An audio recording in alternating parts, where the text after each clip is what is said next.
Afternoon and welcome, and I hope you're all doing well.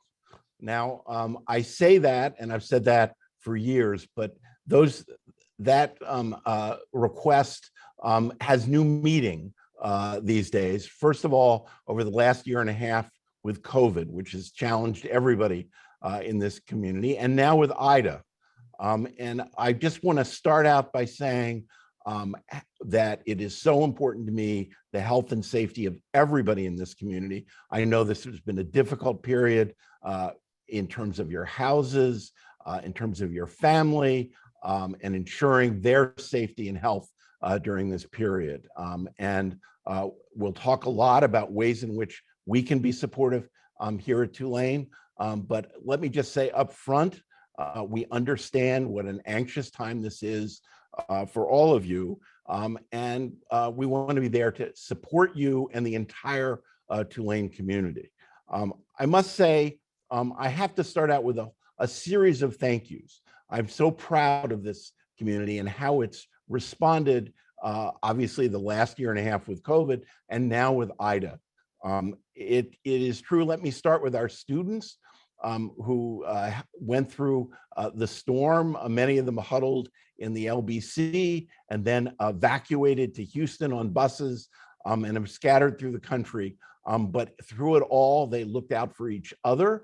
They cared deeply about their classmates and the school, and they very much want to return because of you, because of the faculty and staff of this university and what it means to them. And I also have to have a shout out to the staff who've done an extraordinary job in keeping this both this campus and community safe during this period. Campus services working 24 hours a day to get this campus safely through this. Student services working with students, Tulane University Police Department, Sodexo workers who slept on campus. It really is a sign of the spirit of this university. We talk a lot about the motto, not for oneself, but for one's own. I've seen it up front in the last week and a half in responding to Ida, and I am so proud of everybody who's been part of this community. I also think that a lot of the reason we're able to do what we're doing now in terms of coming back is entirely by the commitment and dedication of everyone. So today, what I want to do is sort of go through what we've done and what the plan is going forward. We'll answer questions, but we'll also put up afterward answers to frequently asked questions, so you can see responses that we don't have time to get to. The plan that we've adopted has, in a sense, been discussed with a variety of different constituencies within the university, including the University Senate, the deans, a number of department chairs, student GAPSA, and USG. And it's evolved, really trying to work into how we can be supportive of the community and bring us back, because I can assure you, the students and faculty I talk to very much understand the value of on-ground education at Tulane University. It was so successful with COVID, and really we led the nation in that regard. And so we think it is so important to bring us back safely and as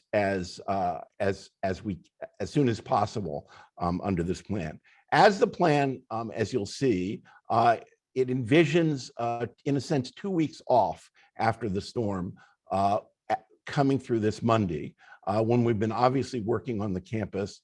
We've been very supportive of employees who could not get to work or couldn't work because they were focusing on their family and their own private lives.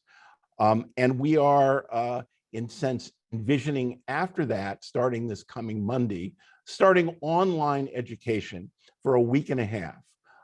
And we'll talk about a variety of ways in which we will support faculty in providing that online education. That would go from the 13th to the 23rd. We would envision students coming back at the end of that week. That would be the 25th, 26th, and 27th, and starting on-ground education on the 27th. We'll talk about the details and a number of accommodations we will be making for people who may find this difficult, this game plan. Just to give you the sort of the background, for what you all know, we were hit by a Category 4 hurricane, Ida. And it was a tremendous storm. I've been now in New Orleans 7.5 years, and I've clearly never seen anything quite like it. Of course, people who've been longer in New Orleans have seen horrible storms, but I can say this was clearly the most severe. New Orleans itself was subject to the outer bands of that hurricane. We got about 85-mile-an-hour winds.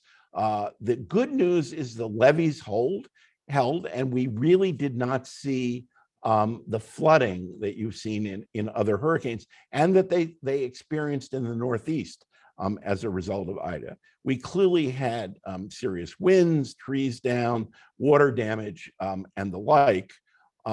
But perhaps the most serious impact on the community of New Orleans was that the power went out. A power tower fell into the Mississippi, and that literally blacked out power to the entire community.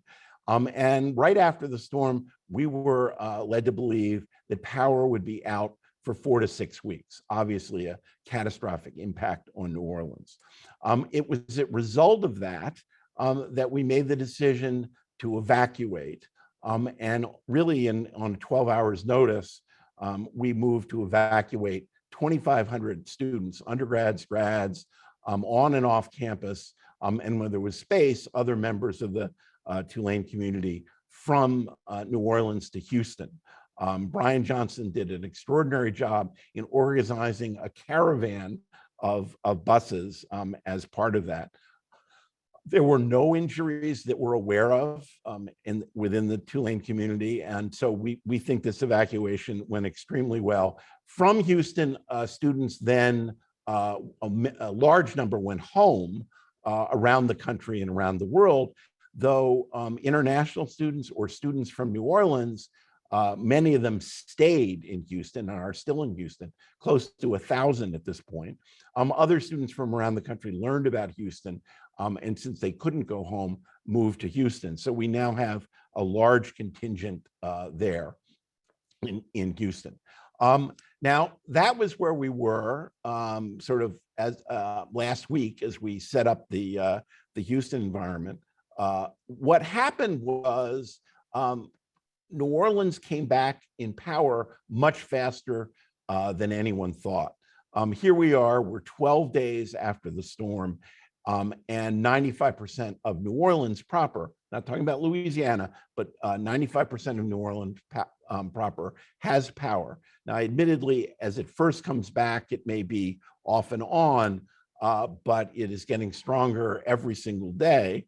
And that's made clearly a large difference. We've been told by Cox that connectivity will be back for the New Orleans by the end of this week. Fuel is available from gas stations, was not true a week ago, but is now. Food is now coming in, and cleanup is occurring across the city in a number of different ways. Clearly, people are still struggling, people are still dealing with issues, but it is different, very different from what was expected right after the storm. Now, as a result of that, several institutions in New Orleans have announced their opening again next week. A number of K through 12 schools, public, charter, private, have announced that they will be opening next week, and a number of the other universities have announced they will be opening next week. The decision at Tulane is a little bit different for us for several reasons. First of all, we have one of the most national, international student bodies in the country, and our students are all over the country.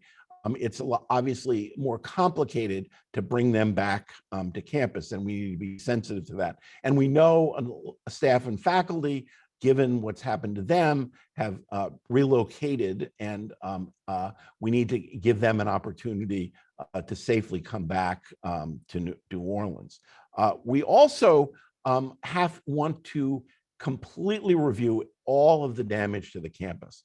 And it's an extraordinary job by Randy Phillipson and his team and outsiders examining every single building, over 100 buildings on campus, as well as every single room, and ensuring the safety of those locations and doing work on those locations. That's an exceptionally long, arduous job. They're working 24 hours a day, but critically important before we bring everyone back. We're also looking at childcare. Newcomb Institute was a child care center was hit. We believe we will have our childcare up by the 27th, but we're looking at other possibilities for childcare before then. We're also have been looking for getting power for individuals in New Orleans who do not have power connectivity. So we've opened up the LBC and the Commons. We're looking for spaces where faculty can teach remotely if they can't teach remotely from their homes. So there are a number of different ways in which we've tried to accommodate our coming back and make sure that our coming back suits the needs of the community at the same time. So just to give you a quick outline of what this looks like, as you know, the first 2 weeks after the storm, we did not hold classes. We continued to pay everybody, even though we understood a number of members of our community were fast at work on, in a sense, saving their own homes and protecting the safety of their families. On the 13th, next Monday, we will start online classes, which will go for a week and a half. We will, during this period, open the downtown campus, which we will have reviewed by that point. And employees maybe come back next week on the downtown campus, but that would be through consultation with your supervisors and the deans about working on campus at that time. But we have reviewed the facilities. The uptown campus will remain closed that next week as we continue to do extensive reviews of all the spaces. We have opened up the LBC and the Commons for people to come in and get connectivity and take power up as well. And as I said, Provost Foreman has been working to provide spaces if faculty didn't think they could teach remotely. They could come in and use a space on the campus downtown. We're envisioning opening the uptown campus on the 20th, not this coming Monday, but the Monday after that. Online teaching would continue on that Monday, Tuesday, and Wednesday. So in all, a week and a half. We would invite all faculty and staff to eat in the Commons as a thank you to all of you and an understanding of the situation we're all in that next week. We'll also have food down at the downtown campus as well that week. The students would come back at the end of that week. Their online classes end on Wednesday. They'd come back Friday, Saturday, and Sunday to move into the dorms. And then classes in person would start in the university on the 27th of that time. Now, there are a number of ways in which we understand this schedule might provide challenges for everybody. We think it is vitally important that we come back on ground. I've heard from so many students and faculty about their desire to get back, to be with one another and undertake the educational mission that is really critical to what we are and who we are at Tulane University. But we understand this schedule can provide hardships. There may be some faculty who aren't going to be able to get back by the 27th and teach on ground. And so we are understanding of those circumstances and would recognize that in many cases they might want to teach remotely until the October 11th, which was the original date that we put forward to become back on ground. There also may be students who can't come back by the 27th. And again, we're asking faculty to be accommodating to them about studying remotely during that period.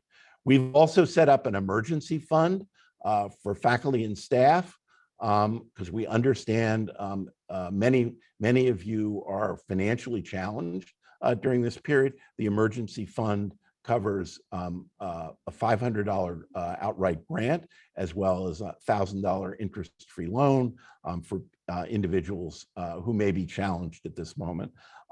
We also are providing help to students living in the neighborhoods who may found their apartments uninhabitable. We have to work through that system. We're making them aware of their rights and also trying to help them, facilitate them in finding other properties, and to the extent we can, also faculty and staff who might be in a similar position.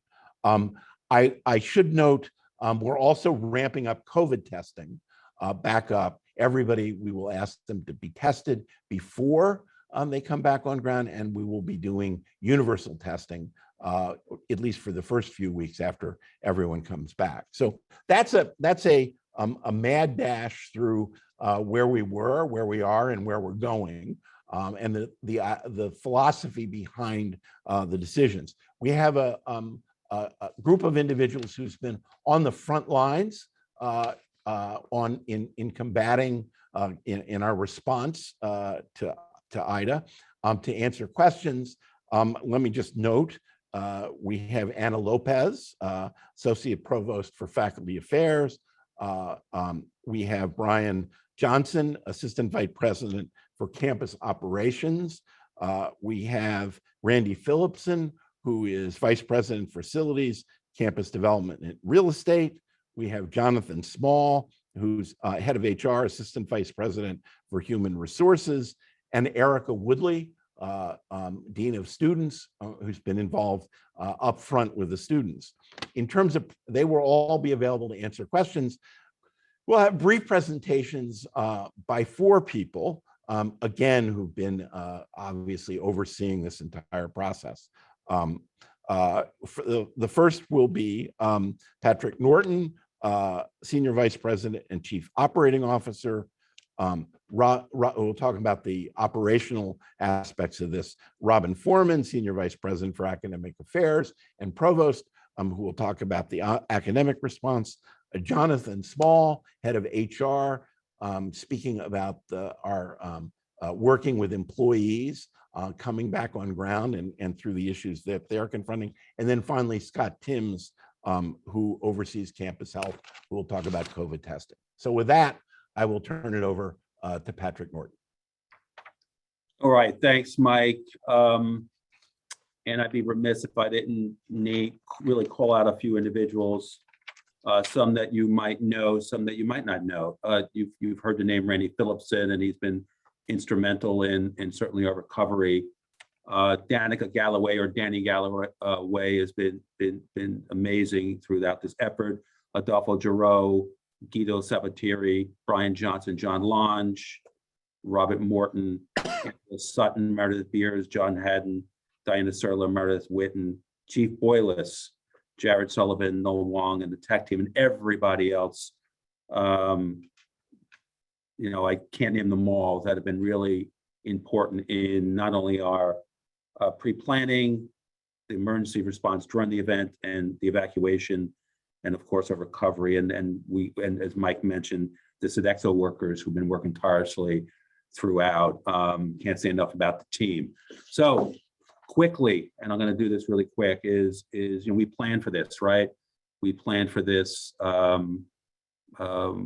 often, and we were in good shape in our planning process to address this. We had the event, which was a storm, and don't forget, it's 12 days ago when the storm hit, right? Just 12 days ago. We quickly felt that it was just extremely dangerous for our students to be here on campus, lack of power. And as Mike said, we didn't know when power was going to come back. And originally it was 3 or 4 weeks, or maybe even longer. And this wasn't just going to be a good place for our students to be. And our power on our own campus, our power plant was hit, was damaged. Our chiller was damaged. Our cogen was overtaxed. And it was overtaxed in very, very hot weather. So that was going up and down as well. So we decided to evacuate our students on the 31st and the 1st. And Brian Johnson spearheaded that from from New Orleans and was able to commandeer about 37 buses and get hotel rooms set up in very, very short notice. And then Erica Woodley on the other side in Houston was there to receive them. And as Mike said, it went as well as could be expected with as we know, no injuries. And it was thousands of people. And we took all comers, undergrad students and residents, off-campus undergraduate students, off-campus graduate students. The occasional faculty and staff member jumped on the bus too, and we were taking all comers. So I think that was great work. As Mike said, this was a power issue. It was not a flood event, and that really had a impact on our. It was a wind event and it was a power outage event. So let's talk about our facilities. The way I'm describing it is we have widespread minimal damage. There's the occasional extensive damage, and Wyman Hall in the library, that roof is needs to be replaced, and there's some damage there, of course, and there's been windows blown out and large windows, but there's widespread minimal damage. What I mean by that is about just every building has something, whether it's a roof issue, whether it's a window issue, whether it is a water intrusion issue. We have a little bit, and some of it is not so bad. Some of it's going to take some repairs, but this is not going to preclude us from opening on 9/27. Actually, coming back on campus downtown on the 13th and uptown on the 20th, as the president has described. Let's talk about so the academic space. We by the way, we've assessed all our spaces. So the assessment process has occurred. And by the way, we remediate as we assess. So if we see an issue, we deal with an issue. We tarped our roofs where we had roof issues immediately, because we're in South Louisiana and it rains all the time, right? Especially this time of the year. So we want to make sure we tarped up our roofs so we didn't get any water damage. So we did that right away. So we've looked at all of our academic space and our residence space, our residence hall space. Residence halls are very interesting. It's like a tale of two cities. Some of our res halls, especially the older ones, interesting enough, students could have moved back last week, right? Or right after the storm. I mean, that's how good in shape the res halls were in. Some have taken on some damage. Some have roof issues. Some have windows blown out. Some have microbial growth, right? Some growth in there from the hot and humid weather conditions that these rooms are baking in, and there's a little water intrusion. So we have teams of people, contractors, BMS CAT, SurfPro, CSRS, who do most of the assessments. They are swarming over our campus to do not only the remediation of some of these spaces, but also the repairs. And that is really the reason why we say 9/27 is absolutely doable for us to come back on ground and deliver our in-person instruction. And that is also why we believe that 9/20 is when we can open up our campus on the Uptown campus. 9/13 downtown didn't take as much damage as Uptown, some damage, but we feel very confident about 9/13 as well. Let me talk about a couple of other things. Childcare, big issue, right? So what we've done is Newcomb childcare did take some damage, as Mike said. The roof took some damage. We had some water intrusion. That will be fully operational on 9/27. Okay, so Newcomb childcare will be open on 9/27. Can't do it any earlier than that. Bright Horizons downtown is going to be open on 9/13 on Monday. That's great news. We've also secured slots at Hoffman Early Childhood Center and the Early Childhood Center, and there's about 30 plus slots there, but that has not been advertised yet. I would ask you, if you had childcare needs, to reach out directly to Brian Johnson, who's one of the panelists here, and he'll help you navigate this world right now of childcare. The good news is we'll have slots. We actually may have more slots available post-IDA than we have pre-IDA, with the addition of Hoffman into kind of our network. So once again, reach out to Brian if you have these pre-K needs. K through 12 is opening up next week. Some schools are going virtual because of some damage to their properties. Some are going, live in person. Charter schools are opening up. Public schools are opening up as well. So just work with your your school as to see when they're opening. So that's good news as far as getting kids back into school, both pre-K and K through 12. Mike did mention the Emergency Assistance Fund, which I think Jonathan may speak to. $500 grant, $1,000 interest-free loan. Money has gone out, I believe, today, and will continue to go out next week, where we might be quicker than FEMA here, getting the money out the door. And by the way, there's a message going out, or it hasn't gone out already, about FEMA assistance. There are certain deadlines, especially emergency assistance, that $500 check you get in your hand to kind of bridge some of your evacuation costs. Pay attention to that, right? That's money out there that you can get pretty quickly, but that notice is going out from HR today. Thank you, Jonathan, for that. We did an employee survey that went out, and please respond to that so we know where you are and what kind of situation you're in. As far as the return to campus, and this is a community building opportunity. One is it is when you return back to campus uptown on the 20th through Wednesday, we're allowing faculty and staff to eat at the Commons for free. So just come in and we'll just allow you in. And then downtown, we're going to bring food trucks, and we're also going to open up the cafeteria as well. So we're trying to kind of have people come back and build that community. The one thing I do want to say is we got to be patient with the process. We're a complex campus. We have lots of buildings. And as I mentioned, we have widespread minimal damage so that we can get a lot of workers around, and just be patient. I know everybody wants to get back into their spaces, but it has to be safe. And I know a lot of you have been working through Randy Phillipson to get access to space, but we need time to remediate. The more we get people on ground and mixing with the workers and the work that's trying to be done, first of all, it's unsafe. And second of all, it's going to slow us down, right? So what I ask for right now is patience and flexibility as we move forward. One last thing on classrooms. The technology has been reviewed, and I believe that we're at 100% fine with our tech in the classroom. We will be 100% fine with tech in the classroom. Okay, thank you. By 9/27, we'll be fully functional with tech in the classroom. So that's great news. So our tech really didn't take any serious hits. Mike, I'll call that a full stop and be available for questions later. Thank you. Okay, thank you. Thank you, Patrick. Obviously, great job. Robin Foreman, Provost. Yeah, hi, thanks. I lost power just a few minutes ago and switched to my laptop. You may have noticed my picture changed. I hope you can hear me as I'm talking, but the connectivity is a little wonky. Can you hear me okay? Sounds great. Perfect. Okay, good. I'm going to keep this very brief. Mike covered just about everything, and I'm happy to answer questions. So, as you know, we've been evolving the deadlines as we go along, and I want to be just express a gratitude to the faculty and staff who are redoing their syllabus, organizing their own internal schedules in response.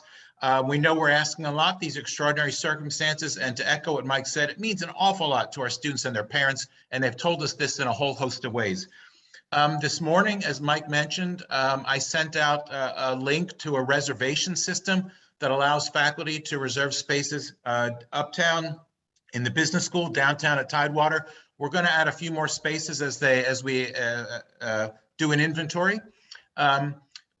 Please reserve those spaces for faculty who need them because they don't have connectivity, as opposed to people who just prefer to teach on campus. We may have excess capacity, but we're not sure what the demand will be. So give us a little time, a day or two, and then we'll see if we can open it up more broadly. And then finally, I'll just say that we're getting questions about how faculty can reach out to students, maybe who are from Southern Louisiana. You may be interested to know that a lot of the Louisiana students are in Houston now.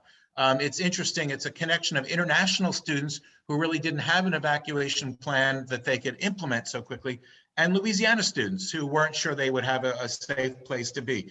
But that said, Erica Woodley and her team, who have been doing a great job caring for our students in Houston, have been identifying all the NTC students from Southern Louisiana, and they will be contacting the faculty.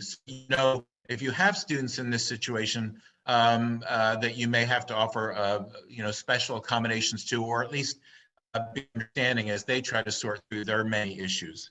I can stop. I think, like I said, Mike went through the academic calendar, but I'm happy to answer any questions. Okay, thank you, Robin. There are a number of initiatives, both in terms of providing power for faculty, providing classrooms, and support that I know you've been instrumental in developing. Yes. Yeah, Mike, actually, I'm sorry if I could, my apologies for interrupting. I also, one thing we've been talking about is we really want to make this semester special. We were talking about this anyway, coming back from a year of COVID, and now we have IDA. So, anything, whether it's special visitors or activities, if you have ideas for what we can do to make this a special semester for faculty, staff, and students, please let me know, and we'll see what we can do. Thanks. In that regard, let me underscore that through the sort of the reassignment of times and coming back earlier, students will only be studying remotely for a week and a half. The bulk of their time will be spent at Tulane with the faculty and with their classmates, and that is critically important. We want to make sure that this is a semester that they truly remember and treasure. So again, if you have ideas, we'd love to hear it. With that, I will turn it over to Jonathan Small, who's been head of HR, who's been overseeing a lot of the staff issues and employee issues. Good afternoon, everyone. I hope you're doing well. I'd just like to speak a little bit about the staff issues and really, first of all, thank many of our staff members who we reached out and asked if they had power, that they continue to work, and many stepped up to the challenge. And for many of those who drove to places to seek power in an effort to serve our great community, Tulane community. So I'd like to thank everyone for that. A little bit about the plans moving forward. We had several great plans in terms of pre-IDA and post-IDA, in terms of making sure that our service continuity was maintained during and certainly following the hurricane. So no checks were missed in terms of payments, and that has to be lauded by both all of our managers. So some people could not enter their times into Chronos, and managers stepped up, and I'd like to thank everyone for doing that. From a responsiveness perspective, as President Fitz indicated, that we have set up the Hurricane Ida Emergency Assistance Program. Checks have been delivered. The first 679 applicants received their checks today. We had, as of 10 o'clock today, over 1,018 applicants. The remaining applicants will see checks delivered into their bank accounts on Monday. And so we are vigorously processing that to make sure that those funds are into the hands of those that need it. In addition to that, we understand that not everyone has power that is consistent. Sometimes the power goes on and off, and we are flexible with that, or internet connectivity. So please reach out to us and your managers, and so we will exercise great flexibility, and we ask for your patience during this time. I'd like to give a special shout out to members of the HR team who have collaborated with many of you on the panel today, and then many staff members who have toiled in obscurity to make our return certainly a successful one. And thank you, and I open for any questions. Thank you, Jonathan, and thank you for setting up that fund on, as I recall, it was maybe 12 hours notice and administering it. And then finally, Scott Timms, head of campus health, to talk about the new COVID restrictions. Sure. So we'll be sending out communications with detailed about the testing program stand up. But beginning on Monday, our downtown testing center will be available. We'll be issuing orders for all downtown employees who are returning to campus next week. So you'll be able to have access to the testing program And we're asking all of our downtown employees who are returning to campus work next week to get tested at the downtown center. That is the only testing location that we will have open. On the 20th, our plan is to reopen the uptown testing centers, and we'll be communicating about that by the middle of next week with specifics. You'll be able to schedule online. All of the testing centers are by appointment, so please watch. Schedule as quickly as you get a QR code so that we can get you in and out of that program without overloading any of the testing centers. We will be opening next week a third testing center on the uptown campus in order to allow for increased testing, which will begin on the 27th. Right now, our initial plan for our normal testing schedule beginning on the 27th would be our residential students twice a week, off-campus undergraduates once a week, employees, graduate and professional students twice a month, in addition to our affiliates. So details for all of that are coming. We're working out the processes now and working to get the testing centers back open. If you are on campus working as part of the recovery effort and need access to testing, if you email CH test results, I have some limited capacity to refer people to the downtown testing center. But if you're one of those individuals who have been here throughout and are helping reopen campus, I'll try to work with you to get you into the testing center now if you'd like to get tested, just to make sure that you're okay. We also are talking about how we coordinate our students' return. All students will be required to complete a free return to campus test and a test as soon as they arrive. So lots of detail, lots of information to come. And we're trying to be as flexible as we can as we stand the testing centers back up. I would also add, I know that we were seeing a number of people during the hurricane and post-storm who have tested positive at their evacuation sites. If you tested positive wherever you are, please report that through the COVID reporting form, and that will be in the campus health updates that go out this week. They've been in every update for a while. But it's important for us to know if you tested positive so we don't put you back into the testing protocol, which then would cause you to test positive again. So please let us know if you've tested positive so that we can reach out, we can do our contact tracing process and make sure that you have the right information in regards to isolation processes and things like that. I would just also encourage any of you who are still not in your home or still looking to come back to New Orleans, thinking about testing before you return to the city. We're thinking about what your isolation plan is if you tend to test positive or any of those pieces. We're happy to help. If you test positive and want to talk to a contact tracer about the best way to handle it, you can always email us or complete the COVID reporting form, and we'll work with you to sort of navigate what the best steps are and make sure that you get the appropriate support from your supervisor. So, yeah, we'll stop. Thank you, Scott. Thank you. Doing a great job in overseeing our not only campus health, but the testing program. Obviously, with everybody scattering across the country and coming back to New Orleans, we want to be extra vigilant during that transition period in terms of testing and isolation. So thank you all. Now with that, we will open it up, and I will turn to Carrie Stockwell of the President's Office, who will be asking the questions that are of any of our panelists can answer. Thank you. And just a reminder for everyone attending, you can submit your questions using the Q&A button at the bottom of the screen. The first question is about employee support. It says, what is the criteria for financial support for staff from Tulane? Do you have to have damage to your home?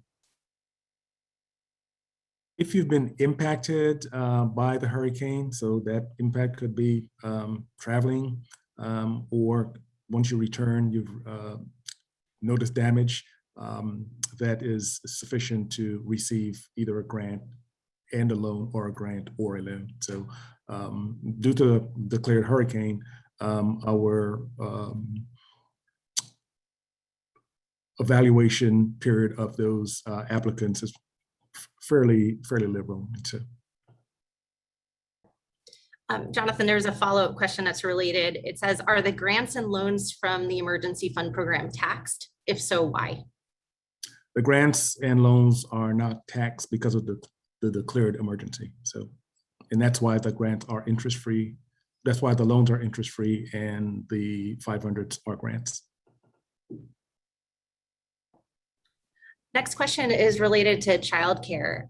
It says, has there been any discussion of childcare help for faculty and staff with children in K-12 schools that do not yet have reopening dates, for example, in neighboring St. Bernard, Jefferson, and St. Charles parishes?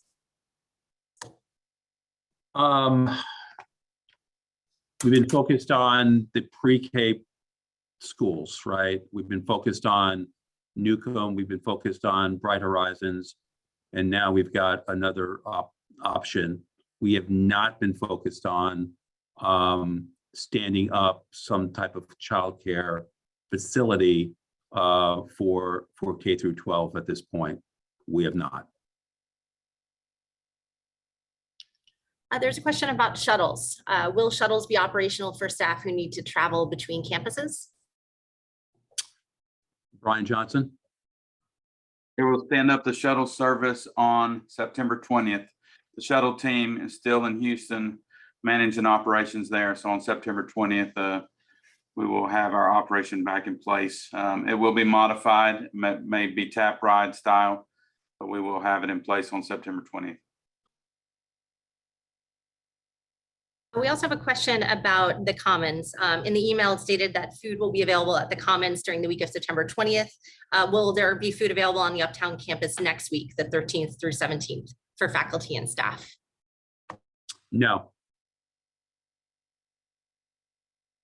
I should note the Uptown campus will not be open next Right. week. Yeah, the So- Uptown, yeah, I'm sorry, I shouldn't have said no without an explanation. The Uptown campus won't be open. And by the way, we're really focused on, at this point, we have a skeleton staff at Sodexo, and we are feeding the essential workers that are working on the recovery of our campus, plus the contractors, right? Hopefully the linemen are moved on. We've been feeding hundreds of linemen. They moved on as energy is coming back, but that's the focus next week. But yes, on the 20th, being the 20th, and when students return on the 24th, come one, come all, come into the Commons, build community. Yes. Okay, yes, we actually had a question asking if there's a location for employees to work on the Uptown and downtown campuses next week if they don't have internet at home. The LBC? Right, we've opened up the LBC with power and connectivity. Will there be any other adjustments to the calendar? For example, homecoming and family weekend?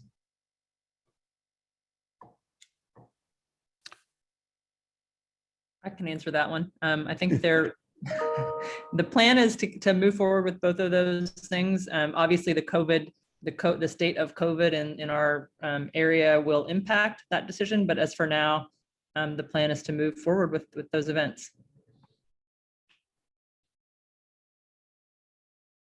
There's a question about will Uptown staff have an opportunity to work remotely and or have a hybrid schedule for staff? We asked that any of those staffs who are interested in pursuing those, discuss it with their managers, and those managers can actually reach out to me or members of HRBC, and then we can have discussions about it. Hey, John, if I could add just one thing, and you know, we've said this in all of our communications, you know, the watchword is flexibility, right? There are some individuals that are, you know, that can't make it here, right? That are still working remotely. So, and, you know, just work through your HR business partner, work through your managers, work through your supervisors. We've always been flexible, you know, even pre-COVID, COVID, you know, post, you know, IDA. I mean, we've always been flexible with our employees. So once again, just work through your manager, work through your supervisor, work through your HR business partner, work through HR if you have challenging situations. Full stop. You know, I can jump in and say the same holds true for faculty and students. I know that wasn't the question. But as Mike said, we know some faculty won't be able to get back on September 27th. And if they need to keep teaching a couple weeks more online until October 11th, that's fine. We're going to tell our students not some of their classes when they get back may be online for a while. And similarly, some students won't be able to get back in time. And we ask faculty that those students who cannot make the transition, you know, suffer no academic disadvantages. Please accommodate them as best you can, be as flexible as you can. And every class should have in place a means of accommodating students who test positive for COVID, which is, you know, a week and a half or so. So that same mechanism is one option for a way faculty can support students who maybe won't be back till October 11th. There's a question about results of Hurricane Ida. Does Tulane anticipate any freezes on hiring or travel, or would it delay faculty and staff hiring or promotions? Well, I could describe the staff part, not at this point. Don't forget, we're 12 days out, everybody, 12 days out. But at this point, I would say we're not contemplating it at this point.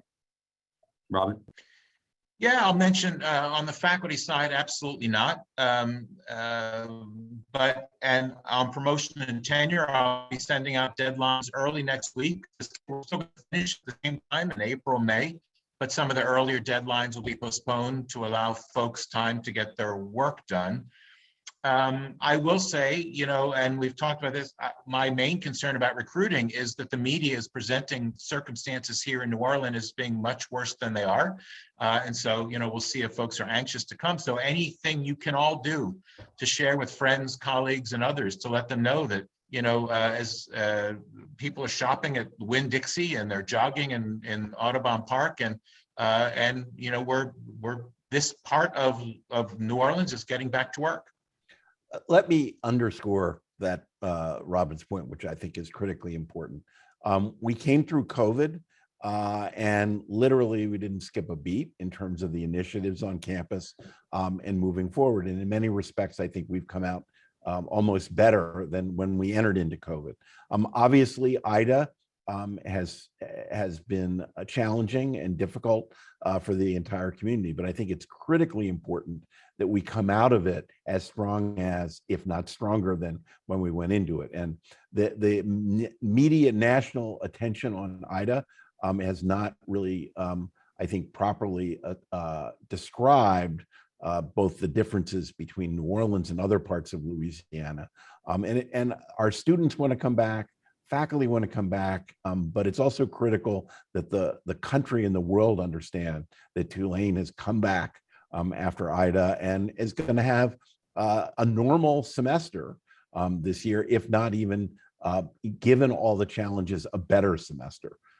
So again, I think it's important for the community, but it's also important for Tulane nationally. A faculty member is asking how to handle requests for students who want to prolong their time away from campus without further explanation. Can they be referred to Erica Woodley? Sure. There's another question. Let me just say, I think this is a tricky point. We do expect everyone who can be back to campus on September 27th to come back.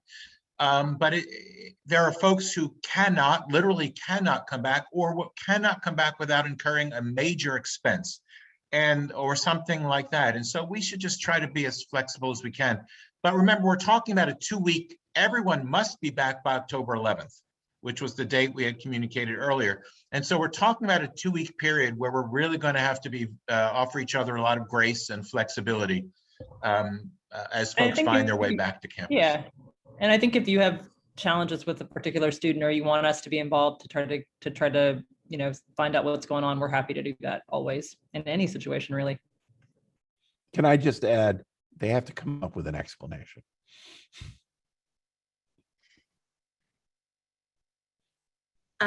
About December, it says, how do we accommodate students who want to leave earlier than December 21st? Or if faculty need to travel prior to December 21st, can we teach our last couple of classes online? Yeah, so first of all, that was in the announcement that went out, that for up to 3 class periods, I should say more precisely, for up to 3 contact hours, you can substitute online, asynchronous, or other out of the classroom activities. We don't want the last 2 weeks to be fully online or anything like that. But if, and by the way, you can also move material online if you, or out of the classroom, if you want to use the last couple class periods to offer exams. For students, again, I think we should offer the typical kinds of flexibility, but generally speaking, students should not have other plans yet, because it's still I mean, in that sense, that it was good the storm came as early as it did. The students still hadn't solidified their course list. They didn't know when their finals were. And so they, in almost all cases, they hadn't made specific plans to return home. So I have not received any complaints at all about having to reschedule a trip home. I have heard folks saying that they were hoping to have a longer break, or hoping to spend more time with family. And I just think, students also need to understand this, that these are exceptional circumstances, and it may be inconvenient. So we'll be flexible with folks who really can't be here, but everyone should really try to stick with the schedule. And we have heard from our office a handful of folks who had plans already, and they're pretty exceptional circumstances. So I think, we're encouraging them to try to work with their faculty one-on-one. Yeah. Is there a contact for temporary housing needs? Can you repeat that? Sure. I think they're pushing people to do the survey that went out to employees. And I think that's how that's sort of the entree into that system. Is that right, Patrick? Yeah, so I think I'm sorry, Carrie, I missed the first part of that question. Who is the contact for temporary housing needs? Well, this is tricky, right? So, and it's Brian Johnson, but let me just put a big asterisk over this. We are not leasing space. Tulane is not leasing space. We are playing the role of broker as best we can. All right, so we're going to be putting up a bulletin board that is going to allow landlords and owners of properties to match up, right, with folks that need space. But we're going to play the role of broker, not the role of lessee or tenant. Okay, so just want to be very clear about that. And Brian, what's the ETA on getting that bulletin board up? We're hoping by this afternoon. We're pushing hard on the bulletin board. Thank you, sir. Okay, there you go, Carrie. Thank you. Anna, a question for you. Have the developments of the last 2 weeks impacted the ability to travel for conferences or other work-related purposes? Only insofar as it's been difficult to leave New Orleans, but going forward, no. I would also add that, the storm affected the Northeast, as Mike Fitz said, almost as much as it affected some parts of Louisiana and places. And so some of the travel is not leaving here, but if the destination was the Northeast, that's also, I know of events that have been interrupted. Right, but remember that what the question was pointing to was international travel that still requires permit. Yeah.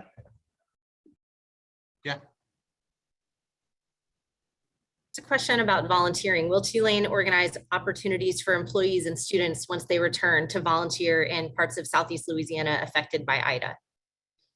Yes, Center for Public Service is already hard at work on that, setting up out in instance activities that both students and faculty and staff can get involved with, starting, I believe, certainly maybe next week and certainly the week after. A question about parking. Will parking resume as normal on September 20th uptown? Previous passes expired August 31, and some haven't had a chance to pick up renewed permits. Brian Johnson. Can you repeat that? Parking on the uptown campus on 920. We in Diebold Garage. That's the spot that will be open 920. We anticipate the other parking on campus to start to come free on 927. So parking garage down by the stadium should be plenty of spots for folks. And just remember, there'll be a lot of contract workers still on our campus doing work. That's why we really need to keep some of these spaces clear. There's a question saying, where can we refer students who need help with mental health and trauma from this event, asking for both undergraduate and graduate students? I think the best thing to do if you have a student in that situation is to complete a concerns report, because that actually puts them into our pipeline and we can match them with whatever kind of resources they need.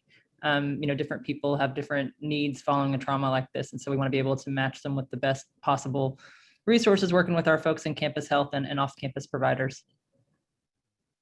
I would add that our plan with our counseling center and health center staff is to have some telehealth availability probably late next week as we get providers back with the appropriate access. So we are trying to build that up. The line is also operational too for students who need a crisis call or just that sort of support that is available too. And it's working. Thank you. Question about boosters. When will the university offer Pfizer boosters to staff and faculty members?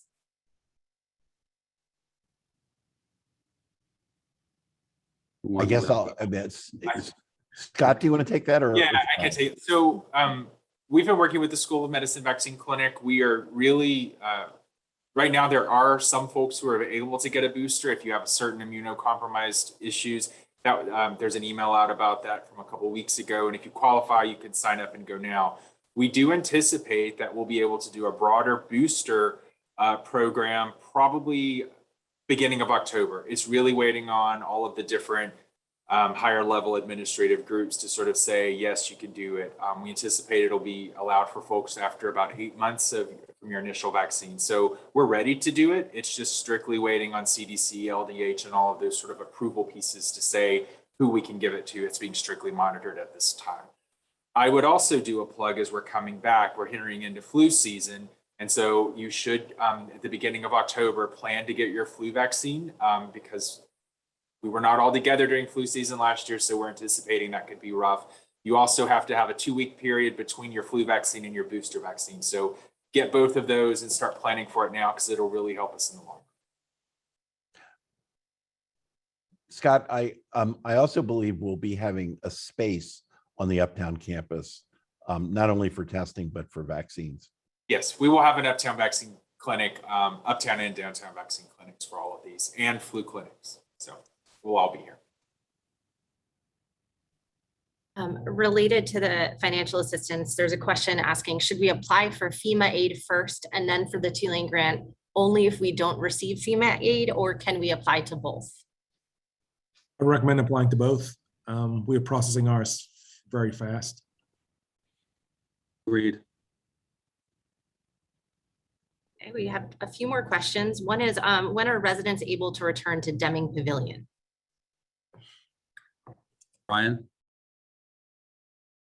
We're going to move the Deming folks from Houston, and any that are not in Houston can return on this Sunday. So Deming is up and ready and has been certified and inspected by the facilities team. So that is our plan.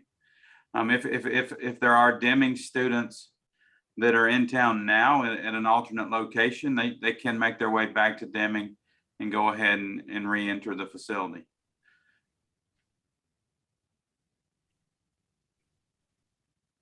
Asking if employees need splash card IDs to access the LBC and Commons. They do not. I mean, they would need to, we would ask them, they should have, we would prefer them to have their splash card ID so that we know everybody's on campus or supposed to be here, but the LBC will be open and staffed. But if they are going into the Commons, they will need their splash card ID to access that. It's 1 o'clock. If we did not get to your question, please visit the Forward Together website, tulane.edu/forward. We're updating the FAQs there to address questions. President Fitz, hand it over to you. Thank you, Carrie. Let me just say first, I want to thank everybody who's been part of this panel. You could tell by their answers how not only thoughtful they've been in responding to Ida, but for how hardworking they've been. I've never seen a harder working group day in and day out during this entire period. And the success we've had in being able to come back sooner is singularly responsible to their hard work and all the people who've been part of this Tulane response to Ida. Let me also note, I came to Tulane 7.5 years ago, and I heard about sort of the spirit of the community and the sense in which everybody at Tulane looked out for one another. And I saw that as soon as I arrived. But I must say, in our response and follow up to COVID, and now in Ida, it's come out in such clear, in a clear demonstrative way about how this community is really different and very special. You know, we talk about it at time and time again, the motto, not for oneself, for one's own, but I've really seen it in faculty and staff and students as part of this. So I want to thank you all. I know this has been very difficult, continues to be difficult. I encourage you all to be there for your colleagues at Tulane University, because we will, in a sense, emerge from this much better, I think, believe me, just because we've seen what we're all made of. Thank you all, and take care. Good evening.